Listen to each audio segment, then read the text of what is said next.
Diálogos 83, segundo tempo, estamos com Rafael Freire falando sobre a importância dos movimentos sociais para a população. Vou pedir novamente para que vocês sigam o @Romão Júnior Cursos aqui no Instagram e sigam também o Diálogos 83, o número e depois 83 escrito, lá no YouTube. Vão lá, galera, sigam que o número de inscritos está muito pequeno no YouTube, especialmente aqui no Instagram, o número de inscritos é excelente. Agora lá no YouTube tem 16, 17 inscritos só. Então vão lá e assistam também o Diálogos 83 pelo YouTube. Vou liberar aqui, Rafael já chegou.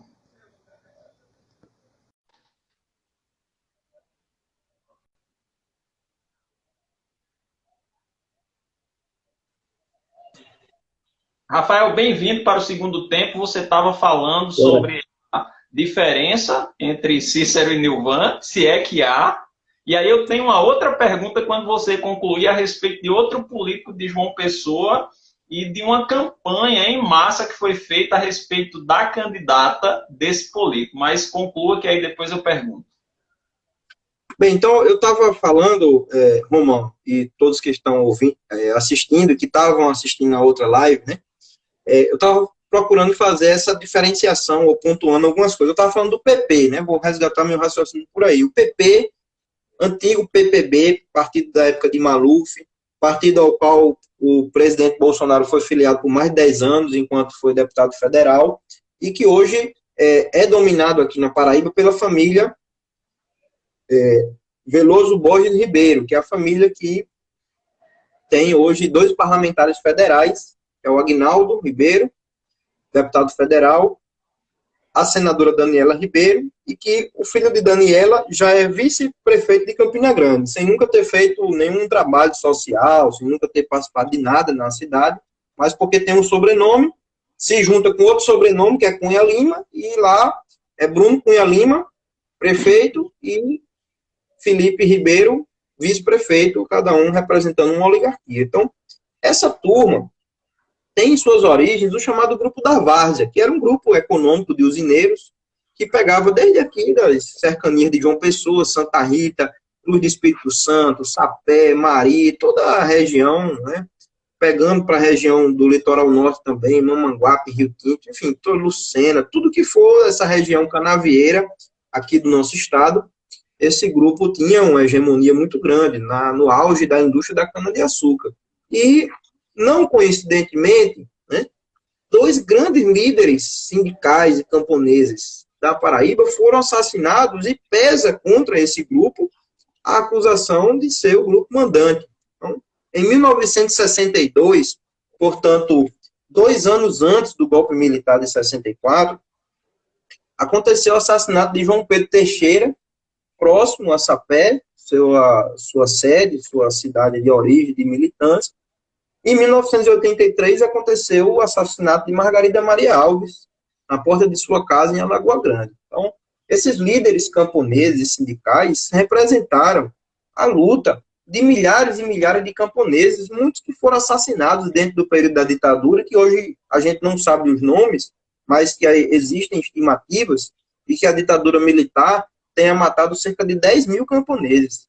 Então, nós lemos e estudamos durante décadas, nos livros de história, que a ditadura tinha matado cerca de 450 pessoas aqui no Brasil. Mas a Comissão Nacional da Verdade, instituída durante o governo do PT de Dilma Rousseff, e essa foi uma das grandes contribuições democráticas do PT à frente da presidência da República, provou, né, através da Comissão Camponesa da Verdade, que foram cerca de 10 mil camponeses mortos em todo o país, e havia também uma comissão indígena da Verdade que estima que cerca de 8.800 indivíduos indígenas, de populações indígenas, tenham sido dizimados. Então, só aí, Romão, nós temos na faixa quase 20 mil brasileiros que foram mortos, além dos 443, se eu não me engano, que já estavam devidamente catalogados, porque eram militantes dos movimentos sociais, de partidos políticos, e já se sabia, né?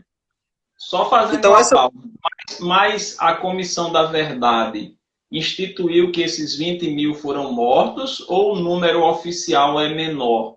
Porque eu ouvi e li em algum lugar que o número estimado pela Comissão da Verdade, suspeita-se que ele é menor do que realmente está oficializado. Isso procede ou não?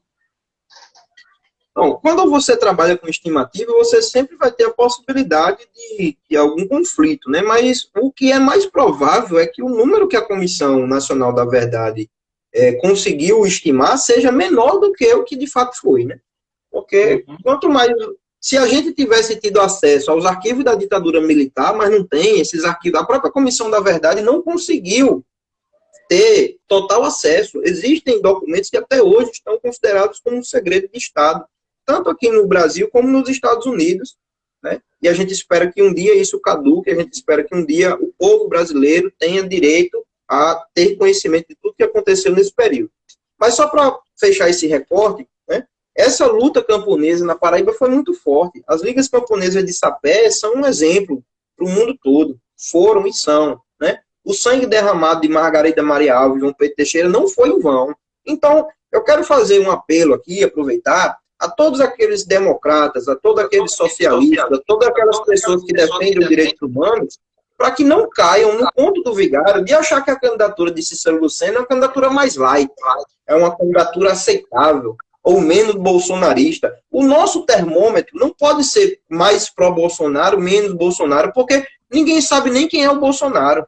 Se eu disser a você, para finalizar, se eu disser a você que Bolsonaro está com as malas prontas para ir para o PP, aí o cara vai votar em Cícero, porque na cabeça dele, Nilvan é mais bolsonarista do que Cícero. Aí o cara vota em Cícero. Quando for em janeiro do ano que vem, Bolsonaro se filia ao PP, ao partido de Cícero. E aí? Quem é mais bolsonarista? É Cícero ou Nilvan? Então a gente tem que sair só das aparências.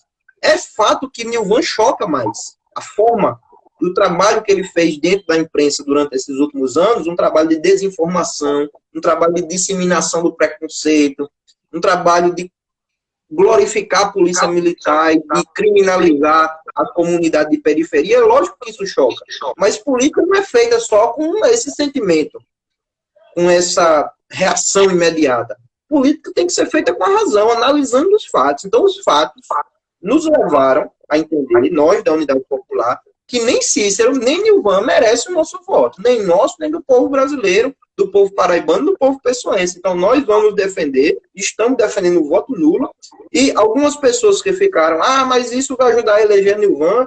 Olha, eu quero dizer a qualquer pessoa que pensou isso, o que não pensou, mas que eu estou dizendo agora, que a Unidade Popular, na próxima semana, vai ocupar novamente a Lagoa, que foi o que nós fizemos durante um mês e meio de campanha, com a nossa caixa de som, nossos panfletos, e nós vamos passar a semana inteira na Lagoa, em outros pontos da cidade, fazendo campanha contra Nilvan, esclarecendo a população quem é essa pessoa, que é um populista, que é um demagogo, que é um aliado de Bolsonaro. Nós vamos mostrar para essas pessoas o nosso panfleto, que é um panfleto que fala sobre a realidade do Brasil, que chama o povo a derrubar Bolsonaro, chama fora Bolsonaro, e vamos mostrar também a realidade que está colocada hoje a partir dessa oligarquia dos Veloso Borges, dos Veloso Ribeiro aqui, mostrando também que essa chapa, esse grupo que hoje está no PP e que hoje tem Cícero como candidato a prefeito, que esse grupo também não nos representa.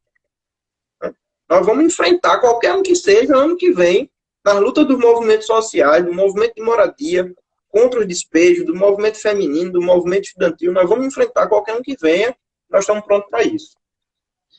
Rafael, a próxima pergunta já é para a gente ir se despedindo, né? Já é para a gente ir fechando? Rapaz, é o seguinte. Porque eu tenho que botar o menino para dormir aqui. Eu teria mais duas perguntas. Eu tenho um monte de perguntas ainda e o pessoal está perguntando por você aí. Mas a gente pode passar mais rápido pelas perguntas. Uma que eu tenho que é curiosidade é o seguinte. Eu vou ser muito claro na pergunta. É verdade que... E aí é uma pergunta não só para o Rafael, candidato a prefeito e partidário da UPA. É uma pergunta também para o Rafael, jornalista. É verdade que o Luciano Cartacho apoiou o Bolsonaro na campanha da presidente? Olha, eu falei na campanha durante várias vezes que uma das características do prefeito Luciano Cartacho era não ter posições políticas claras. E disse várias vezes que até hoje ninguém sabe se ele votou em Haddad ou se ele votou em Bolsonaro. Eu sei que dentro do grupo do PV, do grupo originário do PT, que foi para o PV, né, foi para o PSD e depois foi para o PV acompanhando o prefeito Luciano Cartacho, eu sei que dentro desse grupo teve muita gente que votou em Haddad, isso aí eu tenho certeza. A posição particular do prefeito eu desconheço, não vou botar minha mão no fogo para ele, não vou dizer que ele votou em Haddad, não sei, sinceramente, eu acho que a própria postura dele nesse segundo turno agora mostrou isso também. Ele não tem uma posição política clara, ele faz uma política mesquinha, olhando para dentro de casa, né, que quer colocar o irmão para virar senador, quer colocar o irmão para ser candidato a governador, quer colocar a cunhada para ser candidata a prefeita, né. Eu acho que entre as opções que ele tinha, ela era a melhor. Algumas pessoas ficam queimando Dilma, porque existe um preconceito muito grande por ela ser mulher, por ela ser do sertão, por ela ser professora, mas as outras candidaturas que estavam aventadas mostraram qual foi o seu caráter. Foram candidatos que pularam fora do barco na primeira oportunidade e que estão fazendo uma política pela direita. Então, se tivesse sido Diego Tavares, se tivesse sido Socorro Gadelha, Daniela Bandeira, as outras 3 candidaturas que estavam colocadas, nós estávamos completamente envolvidos com mais uma chapa de direita. Ia ser mais uma candidatura de direita apresentada nessas eleições que nós tivemos. Pelo menos eles fizeram uma campanha com uma linha, assim, uma trajetória mais ou menos dentro do centro, e que foi aceitável, né, digamos assim, para o Partido Verde. É um partido que, de fato, não é um partido de esquerda, é um partido que flerta com a direita em um bocado de lugar do Brasil, mas foi uma candidatura aceitável. Mas eu acho que o prefeito, ele pecou durante a gestão, assim, de uma forma muito clara, porque investiu muito em publicidade, ficou fazendo autopropaganda o tempo todo, e esqueceu de governar a cidade durante os meses da pandemia, focando só na perspectiva de não se queimar, focando só na perspectiva de não prejudicar a candidatura que ele estava alavancando, e morreu na praia, né? Foi isso que aconteceu com essa candidatura que eles fizeram, né? Ô, Rafael, tem uma pergunta aqui, eu acho que é uma pergunta bastante complexa, aí você diz se tem como responder agora ou se você quer deixar para responder para um próximo encontro nosso. A pergunta é a seguinte: com a pandemia, o número de pessoas em situação de rua aumentou significativamente. Aí eu gostaria que você explicasse para o pessoal o que é o direito à cidade, que muita gente não sabe o que é isso. É complexo, essa pergunta é complexa. Eu vou dar uma pincelada, Romão, mas a gente faz em outro momento, tranquilamente. Mas eu vou dar uma pincelada, né? E não fica parecendo vago. Até o fim de... Não se preocupe, pode dar essa pincelada, porque até o fim de novembro vai vir uma professora da UFCG, que a pesquisa dela é toda sobre direito à cidade. Tem mais ou menos 200 páginas a pesquisa dela. Então, ela vai falar melhor do que eu, né? Esse termo cidade diz muita coisa, assim, né? Cidade pode ser tudo, cidade pode ser cultura, cidade pode ser mobilidade, pode ser moradia, pode ser meio ambiente, educação, pode ser muita coisa. Então, o direito à cidade, de fato, ele toca em todos esses aspectos. Mas, de uma forma mais restritiva, essa ideia de direito à cidade é a ideia de que as pessoas... quais são as prerrogativas de um município? O município, ele não tem... Todas as obrigações sobre a educação não recaem sobre o município, né? A educação, ela tem responsabilidades de âmbito federal, estadual e municipal, assim como a saúde, assim como outras coisas. O que é aquilo que é a essência do que é um município, do que é uma prefeitura? Terra, né? Organização do solo, garantia da educação da primeira infância, de creches e ensino fundamental da primeira infância, né? Garantia de assistência básica em saúde, né? Garantia de emissão e aí recolhimento de impostos. Então, isso tem a ver com o direito à cidade. Então, no caso de João Pessoa, nós temos um plano diretor que foi gestado em 1992, foi aprovado de fato, se transformou em lei em 94, de lá para cá ele foi fatiado pelas várias gestões que passaram pela prefeitura municipal, e agora nós vamos viver um momento crítico. João Pessoa nunca viu tanto dinheiro como vai ver agora.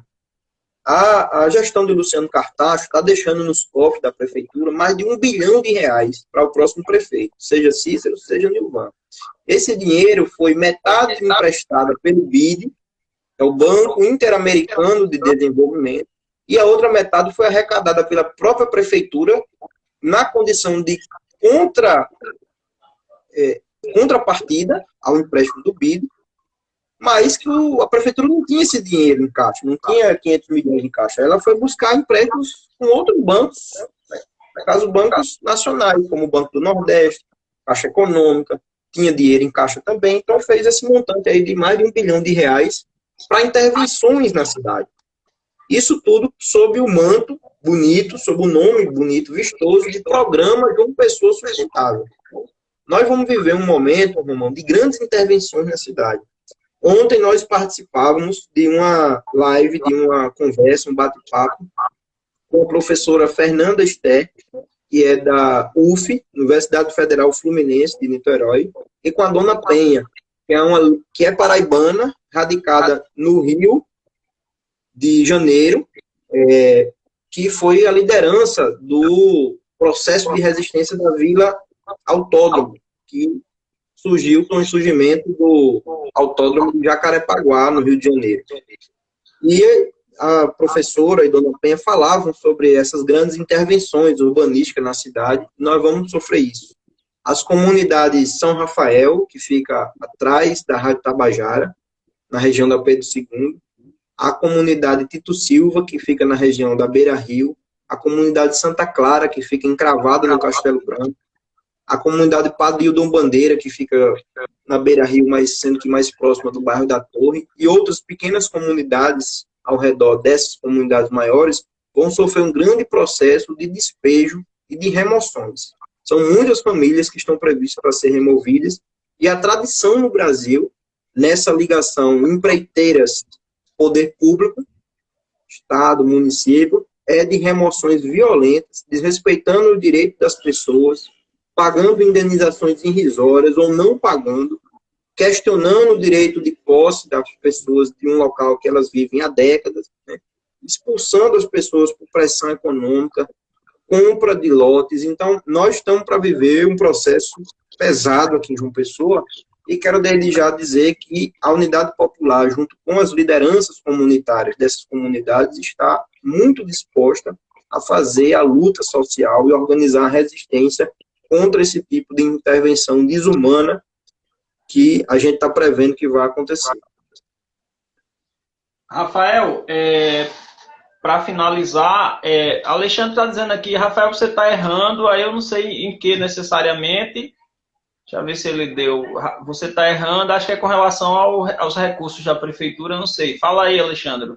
Diga aí, manda a correção aí, que aqui é assim, que não tem esse negócio não. Nenhum financiamento ocorre. Ele explicou aqui, deixa eu ver aqui. Deixa eu olhar por aqui que fica mais fácil.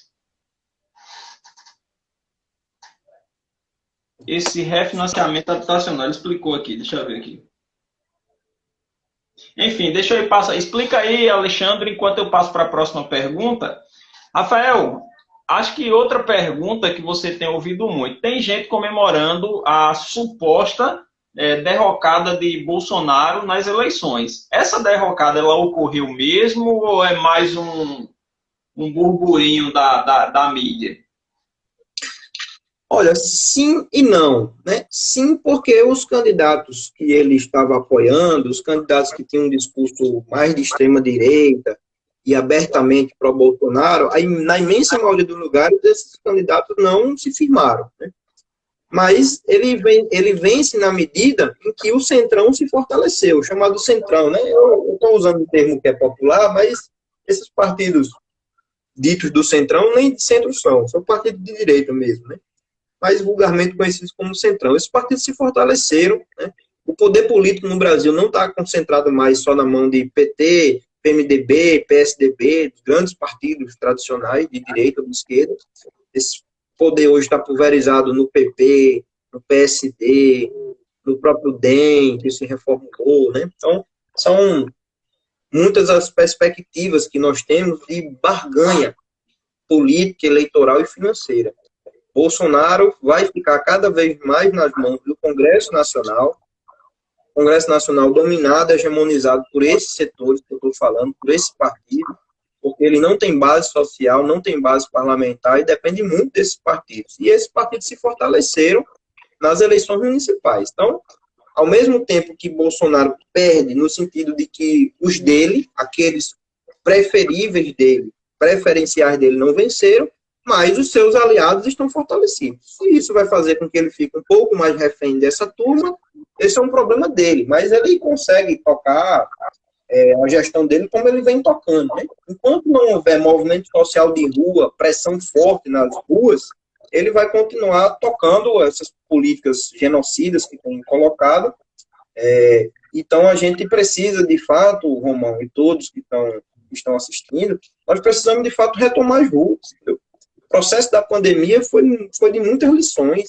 Já mostrou que a gente não pode ser irresponsável de fazer grandes aglomerações, mas mostrou que é plenamente possível organizar organizações e reuniões de médio porte, garantindo distanciamento social, com máscara e com gel, e as pessoas precisam fazer o processo político. Não pode ficar só na internet. Quando a gente ficar só na internet, Bolsonaro segue governando. Então, acho que essa é a última mensagem que eu queria deixar aí para todos, né? Uma mensagem de luta, uma mensagem realmente de que a gente deva se organizar para fazer a luta social de fato acontecer nas comunidades, nas ruas, nas universidades e nos sindicatos. Rafael, muitíssimo obrigado pela presença. Foi uma entrevista muito cheia de informações importantes. Quem tiver interesse pode se filiar à Unidade Popular.